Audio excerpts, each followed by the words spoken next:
Jemaat yang dikasihi Tuhan, sebelum kita baca firman, kita berdoa. Bapa yang di surga, kami mengucap syukur waktu ini Tuhan Engkau berbicara melalui kami, kepada kami melalui firman Tuhan, sehingga kami dapat mengerti maksud dan kehendak-Mu dalam hidup kami.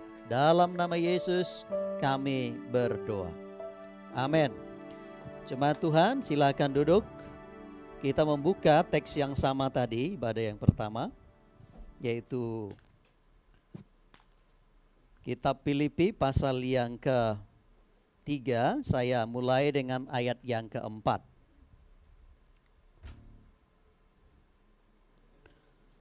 Jemaat Tuhan, memperhatikan Alkitabnya, saya akan bacakan bagi kita semua karena agak panjang. Filipi 3 ayat 4 sampai 9.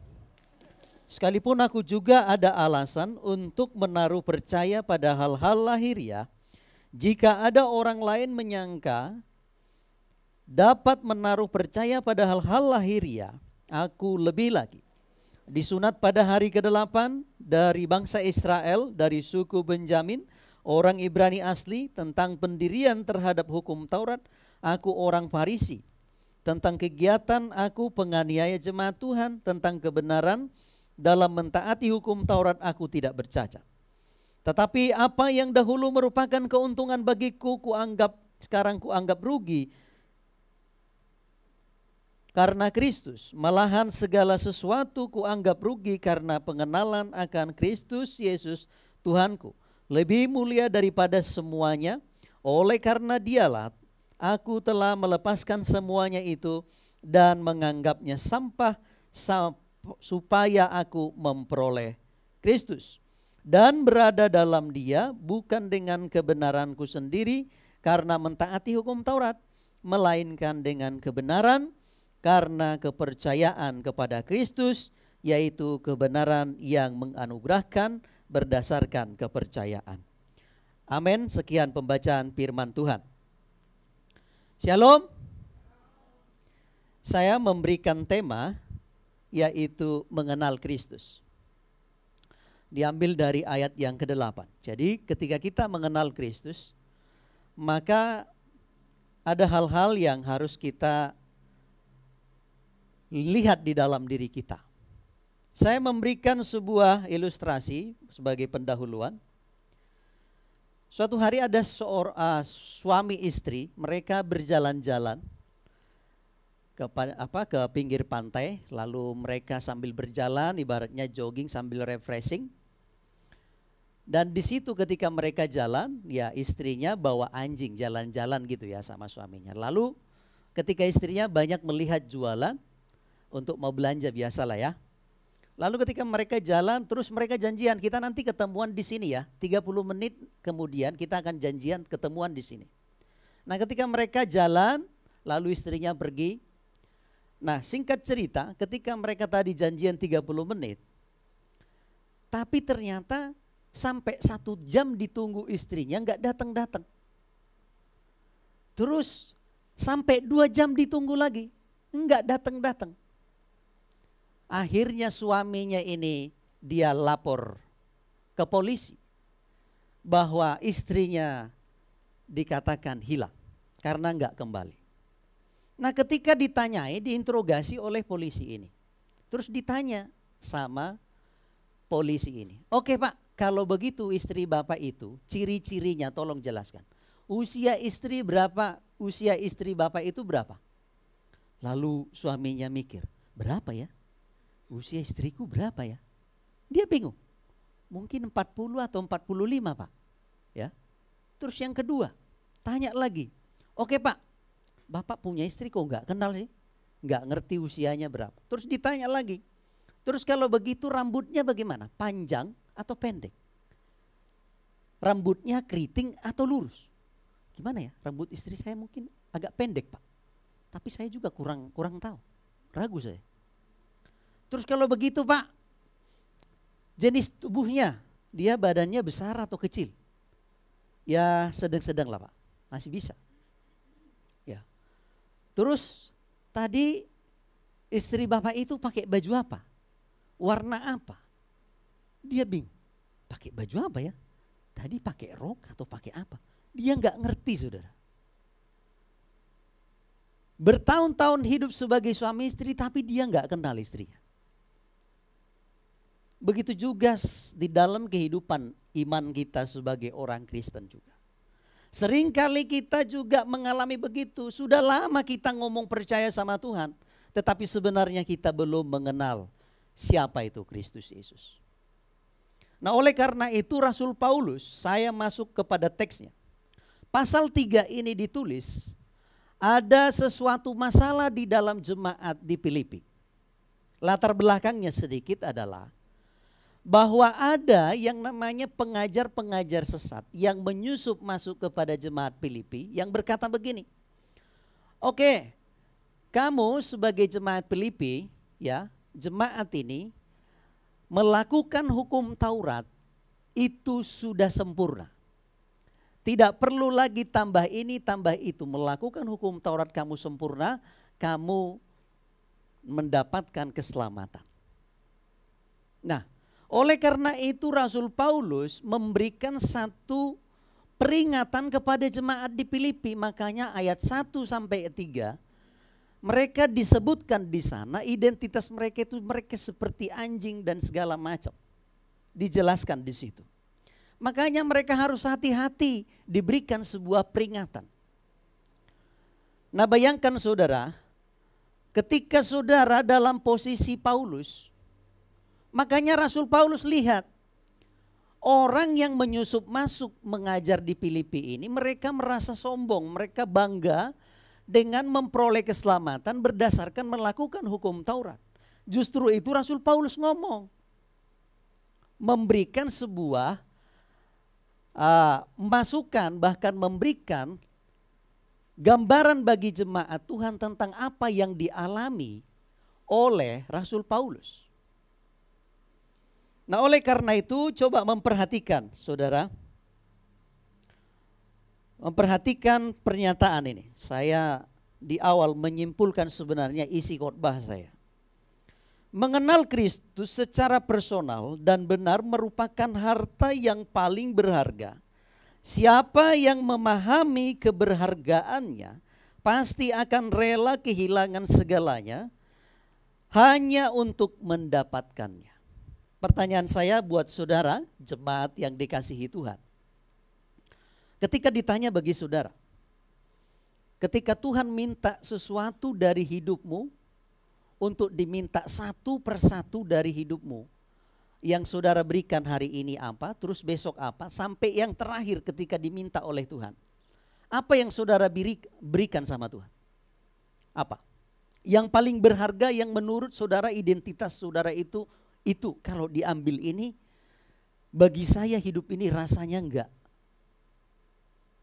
pas begitu. Rasanya hidup ini tidak ada lagi identitas saya. Apa yang paling berharga dalam hidup kita? Pendidikan kah? Mungkin istri, mungkin suami, mungkin para istri ya milih ya suami, atau juga milih uang. Atau kalau itu hilang dalam hidup kita, kira-kira masih berharga enggak kita ini? Kira-kira masih bisa enggak kita memuliakan Tuhan? Karena Rasul Paulus ketika seseorang mengenal Kristus, dia harus tahu. Makanya dia membandingkan kebanggaan manusia yang lahiriah. Saya memberikan ya, kita memperhatikan ayat 4, 5, 6. Di slide ada. Sekalipun aku juga ada alasan, perhatikan ada saya kasih tanda merah. Untuk menaruh percaya pada hal-hal lahiriah, jika ada orang yang menyangka dapat menaruh percaya pada hal-hal lahiriah, aku lebih lagi. Ya, perhatikan ya, di ayat 5 sampai 6 saya meringkas dan memberikan sebuah gambaran di situ. Di situ ada kelebihan pasif dan kelebihan aktif. Ya. Kelebihan Rasul Paulus yang pasif. Sebenarnya ini saya mau expose semua, tapi saya mau khotbah singkat, jelas dan padat untuk kita semua. Yang pertama adalah secara pasif, ya. Ini bukan dihasilkan oleh dirinya sendiri, tapi bentuknya pasif. Yang pertama, disunat pada hari yang ke-8. Itu pasif. Jadi usia anak bayi nggak mungkin dia nyunatkan diri sendiri, nggak bisa. Itu bentuknya pasif. Orang tuanya yang menyunatkan dia. Tapi itu bagi orang Yahudi sangat penting. Yang kedua adalah dari bangsa Israel. Itu pasif. Dia nggak bisa usahakan. Dari suku Benjamin. Yang keempat dari bangsa orang Ibrani asli. Ini pasif. Terus yang kedua adalah kelebihan aktif.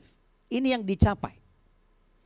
Tentang pendirian hukum Taurat, aku orang Farisi. Ini yang dicapai oleh dia. Terus yang kedua adalah tentang kegiatan aku penganiaya jemaat. Terus yang ketiga tentang kebenaran dalam mentaati hukum Taurat tidak bercacat. Apa poin penting yang mau saya sampaikan bagi kita, bagi jemaat Tuhan? Bayangkan ya, saudara, hidung mancung itu pasif atau aktif. Kita memperoleh kelebihan di dalam diri kita. Hidung mancung atau seperti saya ini hidungnya seperti jambu air. Ini diberikan, ini saya capai atau bentuknya pasif.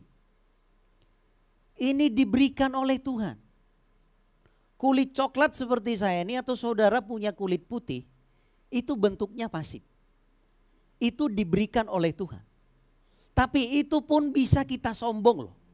Dengan apa yang ada pada kita. Meskipun itu bentuknya pasif. Ya. Dan oleh karena itu apa yang mau saya sampaikan adalah bagi jemaat Tuhan. Orang kaya lahir gitu ya. Dia bisa punya mobil besar, punya mobil yang mewah, punya rumah, punya apartemen. Dia lahir, itu bentuknya pasif saudara. Itu aja orang bisa sombong. Ya. Satu hari saya nge-grab di Semarang ya. Terus saya ngantar anak-anak nih. Lalu anak-anak di sekolah Tritunggal di Semarang itu kan orang-orang kaya semua. Mobil-mobilnya kaya. Terus kalau diantar kelihatan anak-anak orang yang sederhana dan orang-orang kaya. Oh diantar mobil mewah, pakaiannya keren, bajunya bagus, kayak gitu lah. Dan mereka enggak tahu. Terus ada orang yang diantar sama Gojek, dia agak minder lihat orang-orang kaya. Minder, kenapa minder? Lalu bapak orang yang diantar pakai Gojek ini bilang sama anaknya, "Nak, enggak usah minder dengan orang kaya. Kamu sama dia itu sama-sama miskin." Kenapa Pak? Kan dia punya mobil, punya ini, punya ini. Iya, itu uang bapaknya. Kamu sama-sama miskin. Dia punya itu karena dikasih oleh bapaknya. Ya. Saudara juga untuk anak-anak muda nggak usah minder dengan orang-orang yang punya mobil ini, punya itu segala macam, nggak usah. Karena itu bentuknya pasif. Ya. Kita lihat artis yang hidungnya mancung itu pasif. Tapi itu pun ada orang merasa bangga dan sombong saudara. Sama seperti Rasul Paulus. Kalau mau banding-bandingkan, kalau mau sombong-sombong, Rasul Paulus itu bisa lebih sombong dibandingkan pengajar sesat yang masuk menyusup di Filipi ini. Dia bisa ngomong secara lahiriah, dia jelaskan satu persatu bentuk yang pasif dan juga bentuk yang aktif. Yang aktif yang dia capai juga. Yang pasif aja kita bisa sombong, apalagi kalau yang kita capai. Kita dapat mobil karena usaha kita bisa sombong saudara. Kita punya pendidikan sampai doktor kita bisa sombong. Ya. Saudara saya kasih tahu. Suatu hari ketika saya di Semarang, saya adalah instruktur setir di Semarang. Bukan promosi. Tapi ini bagian daripada ilustrasi yang mau saya sampaikan. Suatu hari saya mentraining karena ada driver yang harus dia mau mentraining orang lagi. Jadi saya yang harus mentraining dia untuk melatih. Ketika pada waktu itu dia mau dilatih, dia merasa sok itu loh. Dia merasa sok bisa. Padahal saya kalau mau sombong, pengetahuanmu itu masih 1/10 dari saya. Tingkat pengetahuan saudara itu masih 1/10. Gitu. Tingkat saudara bisa hanya nyetir. Belum sampai tingkat pelatih yang bisa melatih orang dari nol sampai bisa nyetir.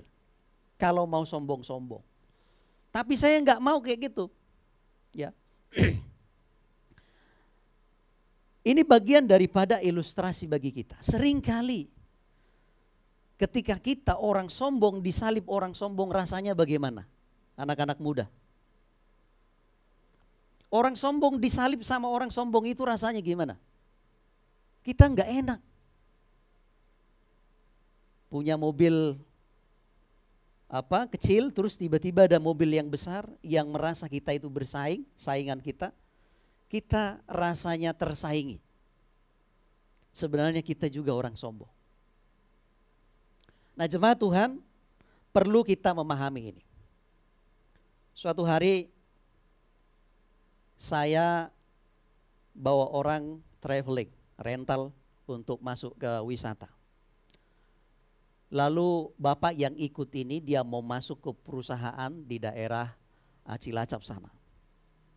Jadi ketika kita melewati beberapa bangunan tanya-tanya begini, Pak, kalau ini berapa tahun di Indonesia bangunnya?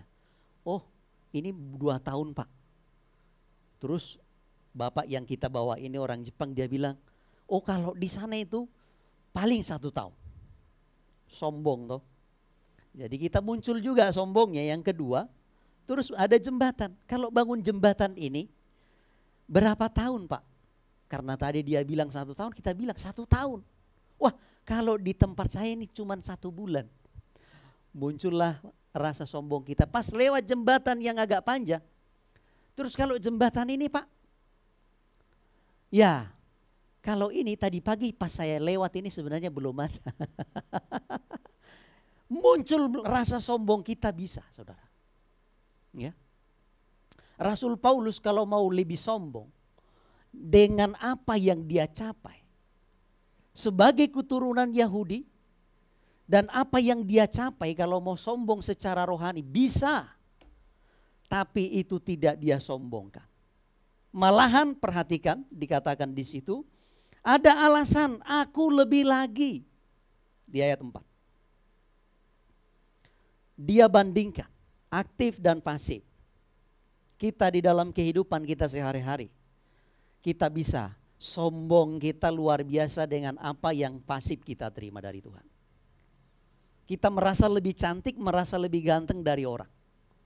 Ketika kita juga diberikan kesempatan untuk kita berstudi, jadi kuliah, dapat pengetahuan, lalu kita merasa sombong juga dengan orang yang tidak punya pendidikan. Ini juga bermasalah bagi kehidupan kita. Dan oleh karena itu dibandingkan oleh Rasul Paulus mengenal Kristus itu, ya, kalau kita sudah mengenal Kristus, seharusnya bagaimana tanggapan kita? Perhatikan ya.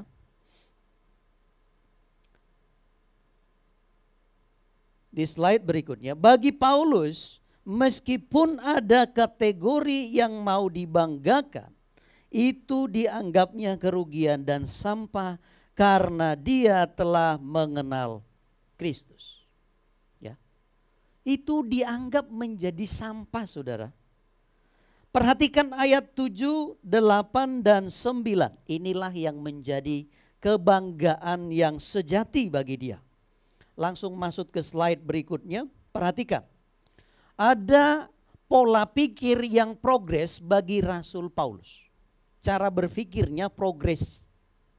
Kebanggaan sejati daripada Rasul Paulus, perhatikan, adalah dari apa yang dahulu merupakan keuntungan terus dilanjutkan berkembang menjadi segala sesuatu. Tadi apa? Sekarang segala sesuatu. Kok bisa? Ya, tadinya masih punya apa? Dia ada di bumi ini karena apa? Sekarang bahkan segala sesuatu yang dia capai pun bentuk yang pasif maupun yang bentuk yang aktif yang dia terima dan dia usahakan. Ya, Oleh karena itu segala sesuatu berkembang lagi. Pemikiran yang progres daripada Rasul Paulus, perhatikan, adalah awalnya karena Kristus, terus lagi berkembang menjadi karena pengenalan Kristus Yesus, terus dari ide ini mengenal Kristus lalu memperoleh Kristus, berada di dalam Kristus. Berkembang dia. Tahapannya berkembang. Saya berikan ilustrasi, saudara, supaya kita bisa menangkap ini, ya. Maksudnya apa ketika kita mengenal Kristus itu, kok bisa segala sesuatu dibilang jadi sampah dan merupakan kerugian? Saya berikan ilustrasi, kalau saudara sudah pernah yang namanya sakit stroke, ya. Stroke, lalu makanan-makanan yang berkaitan yang membangkitkan stroke saudara itu lebih parah, pasti saudara anggap itu kerugian dan juga sampah. Sesuatu kalau kita sudah punya pengalaman sakit, ya, maka kita bisa mengatakan itu adalah kerugian bagi saya. Meskipun saya masih bisa beli, tapi karena saya sudah mengalami sakit dengan sakit yang tidak bisa saya makan lagi, saya mengatakan itu adalah kerugian bagi saya atau sampah. Atau ilustrasi yang mudah, kalau saudara sudah pernah pindah rumah, ya. Pindah rumah, sebelum kita mengalami pindah rumah, apa itu? Segala sesuatu kita anggap keuntungan. Kita beli ini, kita merasa itu kita butuhkan. Tetapi ketika saudara mengalami perpindahan dari rumah sini kepada rumah yang lain, sesuatu yang kita anggap itu tadi butuh, itu merupakan jadi sampah banyak. Yang kita beli ini ternyata enggak berarti ketika kita sudah pindah rumah. Begitu juga kalau kita sudah mengalami Kristus.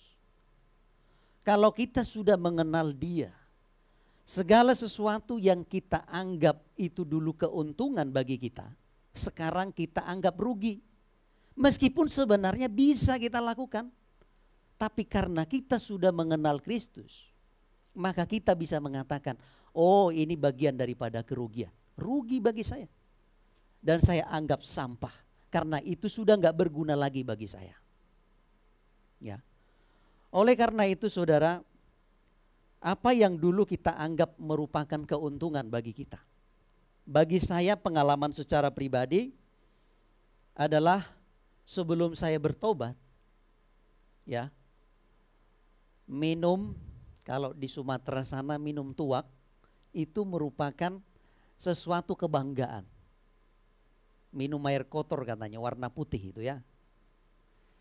Nah, itu merupakan, kita anggap itu merupakan keuntungan yang bisa membuat kita bahagia, menyenangkan diri kita. Tapi ternyata itu ketika sudah kenal Kristus, itu merupakan kerugian bagi kita. Ketika kita sudah kenal Kristus bahwa itu tidak lagi berkenan di hadapan Tuhan, itu sudah tidak berguna lagi. Itu harus kita tinggalkan. Setiap perbuatan-perbuatan kita dan perilaku kita, mengenal Kristus itu penting. Mengenal Kristus secara personal, secara pribadi, istilah yang dipakai perjanjian baru atau TB, yaitu adalah memperoleh Kristus atau berada di dalam Dia, harus dimulai dengan pertobatan yang pernah dia alami. Jadi Rasul Paulus itu memberikan gambaran untuk memperoleh, ada tadi progresnya cara berpikir dia.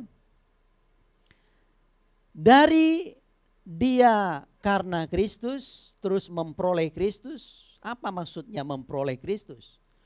Memperoleh Kristus itu bukan masalah memperoleh bagaimana sudah sekolah teologi, pengetahuan teologi kita sudah banyak atau pengenalan doktrin kita sudah dalam, bukan masalah di situ. Banyak juga orang yang sudah sampai di sana, tapi akhirnya juga dia belum mengalami sampai dialami kedalaman bagaimana mengalami mengikut Tuhan. Justru itu dia memberikan suatu pengalaman di dalam kehidupannya adalah bagaimana dia bertemu dengan Yesus di dalam Kisah Para Rasul 9. Itu pengalaman dia dengan Tuhan, justru itu ketika pertemuan itu dengan Tuhan, berpengalaman dengan Tuhan, baru dia berani berkata, dulu itu semuanya kuanggap sebagai kebanggaan, tetapi sekarang itu bukan lagi sebuah kebanggaan. Kebanggaan saya sekarang adalah apa? Kebanggaan saya adalah memiliki, memperoleh pengetahuan tentang Kristus dan mengalami Kristus di dalam hidup saya. Amin. Perhatikan, menjadi renungan bagi kita. Apa saja yang menghalangi kita untuk semakin mengenal Kristus adalah kerugian dan harus disampaikan. Ini adalah tindakan kontrakultural. Budaya mengatakan tidak seperti itu. Ya. Apa saja yang menghalangi kita untuk kita dapat mengenal Kristus dengan benar. Termasuk itu tadi, kesombongan atau kebanggaan kita yang secara pasif. Yang akhirnya kita tidak dapat mengenal Kristus lebih benar. Termasuk apa yang selama ini ada yang secara pasif Tuhan berikan. Kekayaanmu kah? Ya, pengetahuanmu kah? Atau sesuatu yang kita capai? Atau kepintaran kita kah? Sehingga itu menghalangi kita untuk dapat mengenal Dia lebih benar. Dan oleh karena itu, bagaimana toh caranya? Caranya adalah ada dua. Mendisiplin pikiran kita untuk menyampaikan dunia yang sifatnya sementara dan tidak memenuhkan. Terus menerus mengingat dan merayakan keindahan Injil. Ini yang harus kita lakukan. Sebagai penutup adalah oleh kekuatan Kristus kita menyampaikan dunia supaya kita mendapatkan Dia. Jadi segala sesuatu kita berserah kepada kekuatan Tuhan. Tidak bisa dengan kekuatan kita.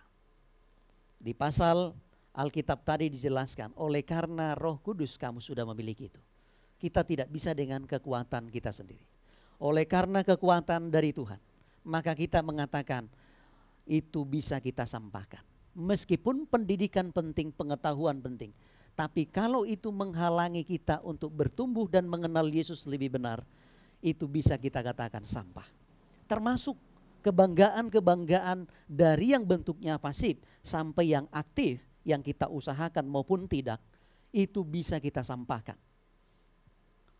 Ketika kita sudah mengenal Kristus dengan benar. Amin. Mari kita berdoa dan pemusik silakan maju.